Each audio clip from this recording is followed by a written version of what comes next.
Welcome in, everybody, to Fantasy Pros. It's me, Joey P. Joe Pisapia. This is the Fantasy Football Podcast, and we've got a great one for you today because Week 1 is in the books, Week 2 is upon us, and it's time to kick the tires on some trades. That's right. It's about buying and selling some players to make our rosters better. That's what we're trying to do here, and it's never too early. I know some leagues are really tight. People don't want to make trades, but there's some opportunities that you might not even be thinking about, and we're going to help you find those opportunities to make your teams better. And to help me do it, of course, we got Brian Drake back with us again, one of our favorite people here on the program. He's over from Fantasy Points. Check out all his amazing work there. And of course, Andrew Erickson is back for more. Before we get into the guys to trade away into trade for, we got to start with Monday Night Football. The phrase "in a New York minute" comes to mind because that's how quickly the Jets season might have gone up in smoke. It was a tough thing to watch if you are a Jet fan, I'm sure, or if you had Aaron Rodgers in fantasy leagues, or maybe Garrett Wilson too. But it seems as though we are looking at potentially an Aaron Rodgers season-ending injury, which obviously is nothing that anyone could have possibly anticipated this early in the season. But alas, that's where we're at. Brian Drake, I'm going to hit you with this tough question here right away. In the wake of this news we're waiting on potentially, which could be season-ending news here, we don't have it yet. Again, this is the speculation that's going on, where it could be the Achilles, it could be the calf. We're waiting to find out exactly what it is and the extent of what it is. But it doesn't look good regardless. What does that mean now for the offense of the New York Jets? What does it mean for Garrett Wilson, for Breece Hall? Happy Tuesday. Happy Week 2. Here we go. Well, it is happy for a couple of Patriots fans whose division just got a little easier. But in terms of the New York Jets, it's over, folks. I'm sorry you bought that beautiful new number 8 New York Jets jersey. You can just put it back on the hanger, back in the closet, because his career is done. But let's spin it forward to fantasy for this year. You invested a high pick in Garrett Wilson, maybe first round, early second round. Sorry to tell you, folks, he's dead. You need to get rid of Garrett Wilson. Sell him today. In the 9 games a year ago that Zach Wilson was the starting quarterback, 34 receptions, 447 yards, 0 touchdowns, 8.7 fantasy points per game. Let me fill you in a little secret. That ain't good. So I would try to move on from Garrett Wilson. Tell the people who watched that game last night, he's quarterback proof. Look he caught a touchdown in the end zone. He's unbelievable. Get your salesman hat on and start selling Garrett Wilson. In terms of Breece Hall, hey, the kid's got to get healthier as the season goes along. You can't scoff at 10 for 127, though. I mean, he looked shot out of a cannon. So I'm excited for Breece Hall and that Jets running game. That's what they're going to have to lean on, Joe. Yes, running the football, playing defense. We will rally around Zach Wilson and we will play good football, ? Erickson, I'm going to put this question to you. Is Zach Wilson going to be the guy under center here for the Jets? Are they going to try to make a move? I don't look. The Tom Brady notion is ridiculous because he's got ownership in the Raiders. He's never coming to play for the Jets. He's never giving up the ownership to do that. That's insane. It's stupid. Don't even talk about that, anybody. Matt Ryan is out there. Jameis Winston's out there. Those are some of the names you're talking about. Carson Wentz. I don't know if they're upgrades necessarily over Zach Wilson or not at this stage. That is the question to ask ourselves. But in your opinion here, Erickson, do you think the Jets just roll with the run game and the defense and Zach Wilson and hope that the 6 weeks they spent together was enough to make Zach Wilson a better quarterback in the NFL? Because if you're watching last night, I didn't see it. Yeah, no, I don't think that he's really improved much. It was basically more of the same, except Garrett Wilson did catch a touchdown from Zach Wilson, which he didn't do last year. So, true. Again, you put your selling hat on. If you're going to sell Garrett Wilson, make sure to sell that point across.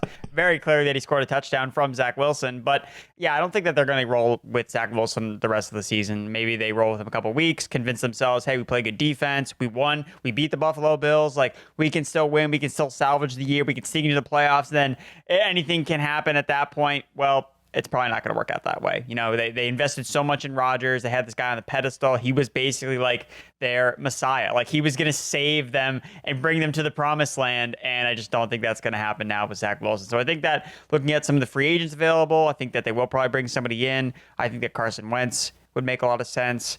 I mean, it's too bad they missed out on Bailey Zappi when he was available on a free agent. It's too bad they missed out. They could have taken the guy that everyone said that was going to take Mac Jones' job. But who knows? Maybe they do make a trade, but at this point, I don't think it's going to be Zach Wilson for the long term. I'd be calling up the Commanders about Jacoby Brissett. Let's go. Let's see if Jacoby Brissett's available. I mean, he was good enough last year with the Cleveland Browns. He kept them relevant for a few weeks. He's a good locker room guy.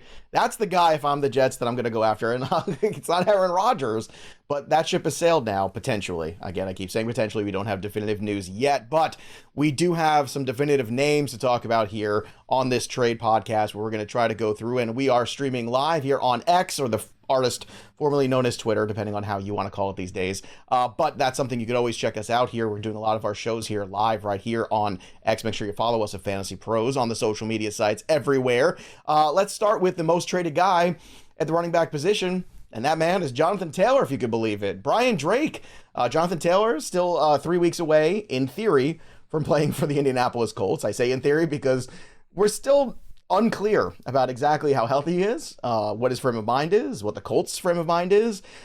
So a lot going on here. So do you want to buy, sell, or hold Jonathan Taylor?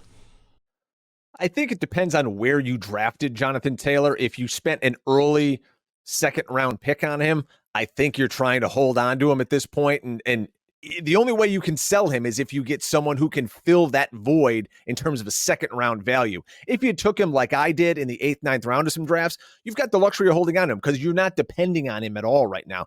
But there's rumors out there, hey, Jonathan Taylor could get traded. Now there's an opening in Baltimore that could be very attractive. So I think if you're looking to sell Jonathan Taylor, there's a market for him. People are losing running backs left and right already in fantasy football. So it's not the craziest thing to say, hey, listen, we already got through a week. You guys know how fantasy operates. For week 4 will be here and gone in no time. We'll be like, oh my gosh, Jonathan Taylor's back, ready to go. Fantasy moves at a lightning pace. So yes, you're going to be without him for 3 more weeks. I'm not afraid to eat him on my bench if I have to, because he's got massive top 5 upside if and when he returns to whatever team he's going to play for in 2023. Obviously getting off to a bad start for your team if you've got injuries too, depending on that roster and what it looks like Brian's saying, this is going to be a tough call. Erickson, let's put it to you. Would you rather have Jonathan Taylor or would you have Kenneth Walker III? Who would you prefer? What side of that trade? I'm going to take Ken Walker III. I think that I like that he's available for the next couple of weeks, so I can use him as a starting running back. He had good usage in week 1, 63% of the snaps. Charbonnet didn't really play that much. Walker had 16 touches. He also had 5 targets, which I really liked, was encouraging. We didn't really see him use as a receiver that much as a rookie. So to see him come out of the gates and already see targets, get receptions, I feel good about that and his role in the offense. He's an explosive running back, and he was pretty efficient running the ball. So I think I'm going to lean on the guy who is available to me with Ken Walker, second-year running back. All right, to you, Drake, would you rather have Walker or Taylor? Yeah, this might sound crazy, but I'd rather have Jonathan Taylor just because, again, where I got him, if I got him in the middle rounds, everyone was afraid to touch him. Now he's sitting on my bench. Maybe it's my RB3, RB4. He's got that major upside. That is massive trade bait. Even 3 weeks from now when he comes back, let's say 6 weeks from now, he's still sitting on your bench and now he's playing. Incredible trade asset because of that upside. We know what he can do. We know he can be RB1 overall. I've never really been a Ken Walker guy. I'm nervous that they have all those passing options, spending a first-round pick on JSN, spending a second-round pick on Zach Charbonnet. To me, none of those things equal, the arrow pointing up to Ken Walker. Good first week, though. The offense didn't really look that great, but I'd rather have Jonathan Taylor if everything was equal. How about Alvin Kamara? Because Alvin Kamara is going to be back a week sooner. Alvin Kamara did not come off of ankle surgery the way Jonathan Taylor is coming off ankle surgery, which I feel like all of us kind of sweep under the rug a little bit. I mean, maybe we should talk more about that. I think that's a big deal. But would you rather have Kamara and get somebody just a week sooner, or you're still holding out then for the upside of JT?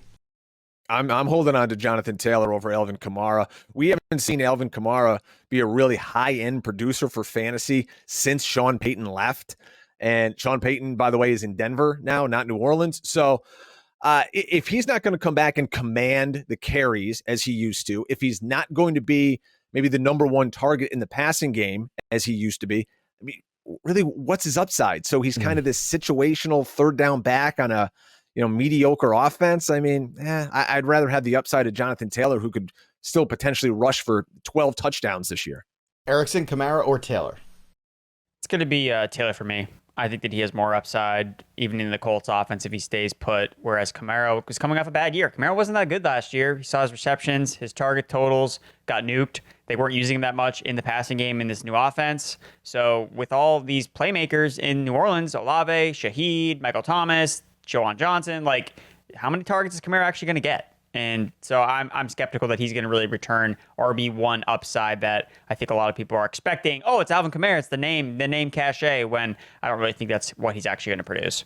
I'm going to respectfully disagree. I think he comes in and he's the number 2 target guy in this offense and what it could be. Along with Derek Carr now. So we'll see. It's going to take a couple weeks to see if I'm right or wrong, but we'll find out. Before we get to the next name on our list, and then the guys have also brought some buy low, sell high candidates at the running back position too.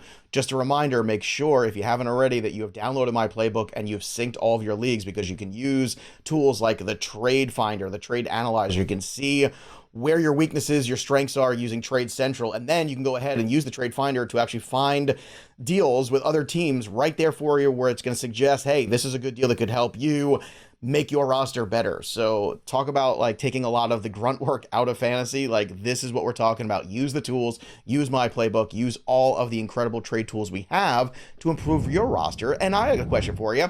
Andrew Erickson, do you think Alexander Mattison would improve your roster? You want to buy low on this guy? You want to sell on this guy? Or do you want to hold and wait? Because obviously this week on Thursday Night Football against the Eagles is probably not the best assignment. So do you wait one more week and maybe buy low on Mattison? If I were to want to buy low on Mattison, I would wait another week, but I don't want any part of him. So I'm just trying to sell now. 11 carries for 34 yards in his debut. He scored a receiving touchdown, which kind of saved his fantasy day. 73% snap share, out-touched Ty Chandler 14-4. So yeah, like most of his metrics in terms of usage were pretty good, but at the same time, like it's just an underwhelming performance from a guy that we still haven't seen really be the guy for the Vikings. So I was skeptical that he was really going to take on this massive role and be super productive. This Vikings offensive line is already dealing with injury issues. So I don't want any part of Alexander Mattison. I don't want to draft him, and seeing what he did in week 1 just kind of confirms, like, yep, I still don't want this guy. And if you can ship him off before Thursday to someone that's hurting at running back, where they had Dobbins, where they had Akers, hey, take Mattison, he's a starting running back. Maybe that's the best way to approach it. Well, Drake, Erickson makes a great point, which is maybe he's not going to be a thrilling guy, but he is the guy there. So after this week, is he an intriguing buy low? Because he is one of the most traded guys right after Jonathan Taylor at the running back position on Sleeper. Well, there's a reason he's the most traded, because it's pretty split down the middle. Half the people think, I want to get out from underneath this guy, and half the people see it as this is a great opportunity to get a starting running back for a discounted price.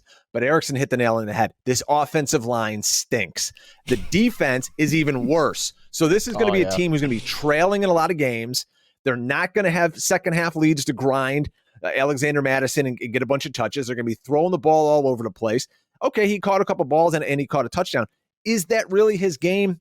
I'm not exactly sure. If, like we mentioned, Alvin Kamara, Mattison is not going to be confused with Alvin Kamara anytime soon. So if you need a third running back, if you're loaded at receiver, maybe you need a slightly better 2 because you went 0 RB. Okay, I can see you taking on Alexander Mattison, and getting rid of maybe an excess wide receiver that you're not really in love with. But other than that, I'm not like banking my season like, oh my God, I have to get my hands on Alexander Mattison to get me to the playoffs, because that's not going to happen. All right, let's see 10-point weeks, that's about what you're going to get. Let's see what side of this trade you want to be on. Alexander Mattison or Isiah Pacheco? Who would you rather have? I'd rather have Matt. I don't trust anybody in that Kansas City offense. Pacheco's never going to catch a pass. I trust Travis Kelce. All right, how about you, Erickson? Pacheco or Mattison? I'm taking Pacheco. What are you talking about catching pass? He caught a bunch of passes in Thursday night, Drake. He caught up. Okay, and then when Kelce comes back, I'm not. You can have more passes Pacheco. he caught more passes than Sky Moore. He caught more passes than Kadarius Toney. I caught more passes than Kadarius Toney on Thursday At least he night. stepped up, so I'll take Pacheco. All right, what about Rachaad White, Erickson? Who would you rather have, Rachaad White or Mattison? Because they were being drafted right next to each other. Rachaad White for me. I mean, Rachaad White wasn't he didn't crush in week 1, but his usage was a little bit better than Mattison. I still think that he's just a better running back, so White for me. Drake, do you agree or disagree? I mean, that's a coin flip. That's why they were going next to each other. I'm fine with that, and I wouldn't be doing myself I'd be doing a disservice if I didn't plug Syracuse native, Sean Tucker as the handcuff to, Rachaad White. So if you got Rachaad White, make sure you got Sean Tucker out there, because he's going to play a role later this year. There you go. All right, let's get to the running backs to buy low and sell high on. Brian Drake, who's that guy? My guy's Javonte Williams. So he's coming off of this bad knee injury, right? But he played in training camp, and he played in week 1. He split work with Samaje Perine right down the middle, 29 snaps apiece. What I love here, 12 routes run and 6 targets. So what we have here is a guy that they're likely easing back into the fold, but he's a team high in targets as a running back to go along with 13 carries. All those numbers are likely going to improve as the season goes on. I'm landing the lead running back in a Sean Payton offense. And as we mentioned, Alvin Kamara before, those things seem to pay off. Buy now on Javonte Williams. Erickson, who are you buying now on at running back? I'm going to Rhamondre Stevenson. So similar to Javonte, he also led his team in receiving yards. So he actually didn't just do the targets. He actually got the yards. 64 receiving yards, led the Patriots, tied with Kendrick Bourne. And even though Ezekiel Elliott had 7 targets, 5 catches for 12 yards. I'm telling you, there's no way. Don't forget about the fumble. Can we not forget about the fumble, please? No way that Elliott will ever see 7 targets again. Like, I'm sorry. Like, there's no way they can rewatch that tape and be like, you know what? We got to get this guy the ball more. Like, he needs more targets. Like, no. Like, that's not going to happen. Rhamondre had still played a really strong snap share, 72% snap share, 18 touches, 90 total yards. When you watch that game, you didn't even think Stevenson was really doing that much. But he doesn't need, he has the explosive ability to rip off these big plays that Zeke just can't do. So even though Elliott's like total volume kind of seemed like he was like being annoying, and yeah, he's going to pop up here and there and be annoying. But I think that this is a perfect opportunity to buy low on Rhamondre because it was such a bad matchup against the Eagles. Who are they playing week 2? The Miami Dolphins. They just give up 340 rushing yards to the Chargers, who could never run the football. What do you think they're going to do on Monday night?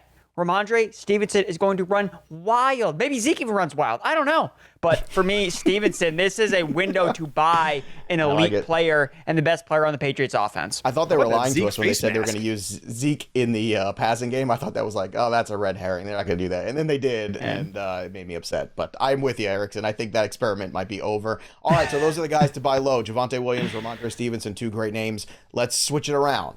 2 guys to sell high on. Erickson, let's start with you. Who do you want to sell high on at RB? So again, I'm really just pressing the Alexander Mattison thing. Like, I really think that you need to sell as a family. high. You're being really rough on him today. Look, the Eagles defense is going to shut down this Vikings offense again. Like, this is going to happen. So you need to get out now because his value is just going to keep going down and down. We talked about the offensive line. Garrett Bradbury got hurt. Christian Darrisaw got hurt. The Buccaneers defense terrorized Kirk Cousins. What do you think the Eagles are going to do with Jalen Carter? What do you think is going to happen? Is Mattison going to score another touchdown? Probably not.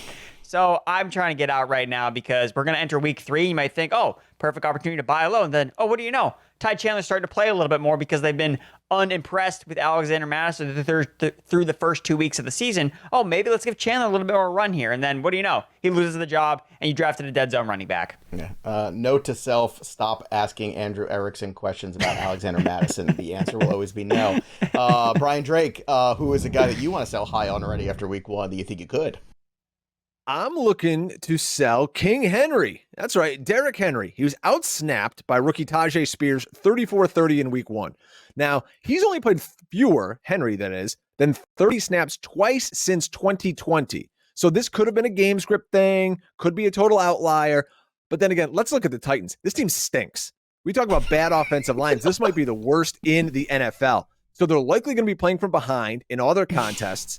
And who fits that game script? It's Tajay Spears. Now, Henry is he's still got a ton of name value, right? So you can trade him to somebody in your league. Go, hey, listen, King Henry, he's still great, blah, blah, blah. But in the reality, he's a 2-down back on a football team that's not going to be very good. And that's not anyone I want to hang my hat on. Okay, let's see who we want to hang our hats on for the answers for these questions. So, again, the sell highs are Derrick Henry and Alexander Mattison. And now we're going to hit up our mailbag over at Fantasy Pros. Again, you can hit us up over there. You can join our Discord. It's free, fantasypros.com/chat. I took a bunch of quarterback questions from my AMA channel and brought them here. Let's go to Volcano Lad, one of the lesser superheroes, I believe. Probably, it sounds like somebody from Captain Planet. Remember Captain Planet back in the day? I'm pretty sure Volcano Lad was one of those guys. All right. Thoughts on dropping Geno for Stafford, Purdy, or Jordan Love? I know people are already on the Geno panic mode after that first week. Brian Drake, do you want to drop him for Stafford or Love or even Purdy? I would drop him for Brock Purdy. I don't know why Brock Purdy was so poo-pooed in draft circles in the preseason. all Brock Purdy does is throw multiple touchdowns pretty much every time he ever plays. Yeah. And he's just going to continue doing that. We love all San Francisco's weapons, but we don't love the quarterback. It doesn't make sense. Their defense is elite. They're going to put their pedal to the metal every game with their OC, head coach, and it's just going to be fireworks for Brock Purdy. Yeah, I'm absolutely fine with dropping Geno for Purdy. Purdy's going to be a top 12 quarterback this year. Erickson, next question from Random Task. Drop Daniel Jones for Jordan Love, Derek Carr, or Sam Howell, half PPR, 1 QB league. It doesn't matter about the PPR because, I mean, the only guy catching his own passes is CJ Stroud. That's the only guy. No, we saw Desmond Ritter catch a pass. I was like, this is the victory lap for all the people that ask me PPR questions at quarterbacks. I'm like, it doesn't matter. It's like, well, clearly it does because 2 quarterbacks caught passes this week. Daniel Jones, Jordan Love, Derek Carr, Sam Howell. Who do you want to roll with? I'm going to give Daniel Jones another week, but I would add one of those guys just if I could. I mean, if I'm going to add someone to stash, it'd be Jordan Love because I want to see, okay, if he's for real, like if it was just the Bears, like that's the thing that I just want to see. Falcons defense is much better. Yeah, the Bears defense is horrible. But Daniel Jones is playing the Cardinals. Like this is like a night and day difference between playing the Dallas Cowboys and playing the Arizona Cardinals. Like remember the Cardinals were 7-point dogs to the Commanders led by Sam Howell, who didn't even play well in that game. But he can run like Howell, so Daniel Jones for me, I would stick with him. All right, let's finish out this 3 and out of questions here from our mailbag with Beast Mode. Next week, half PPR, again, here we go, half PPR, Anthony Richardson or Joe Burrow. I'm not ready, Drake, to start hating on Joe Burrow after 1 week of not playing football for 4 weeks, especially when Cleveland always gives him fits anyway. I'm just not going to do it. This is silly to me. I don't want to get rid of Richardson, but I'm going to start Burrow. Would you start Burrow next week? I would. The Bengals go home opener against the Ravens. And if I was playing DFS too, I'd be stacking some Bengals here because they're going to come out low firing this week, and no one's going to want to play them. Their Ravens are beat up a little bit in the secondary already, which seems like that's the case every year. But yeah, I love what I saw from Richardson. If you maybe had Daniel Jones and you paired him with Richardson or Aaron Rodgers, and God bless you, now you got Richardson, but you stay with Joe Burrow. There's a reason you took him so high. There you go. All right, gentlemen, great stuff here on the running backs. I want to remind everybody, too, this is live on X. We're always going to be live here in the mornings over on X on the Twitter machine. And if you'd like to hear the wide receiver version of this program, well, just pop over to our YouTube channel, Fantasy Pros. Go subscribe and click that little bell till it goes ding for all of our amazing content. Our short form videos, our podcasts are on there, and everything you need to be successful in fantasy and in life. So again, the conversation continues there on YouTube. Head over to Fantasy Pros right now on the YouTube side and subscribe and join us there, won't you? That'll do it for us. But the story of the game goes on. For Brian Drake and Andrew Erickson, I'm Joey P. We'll see you next time, kids.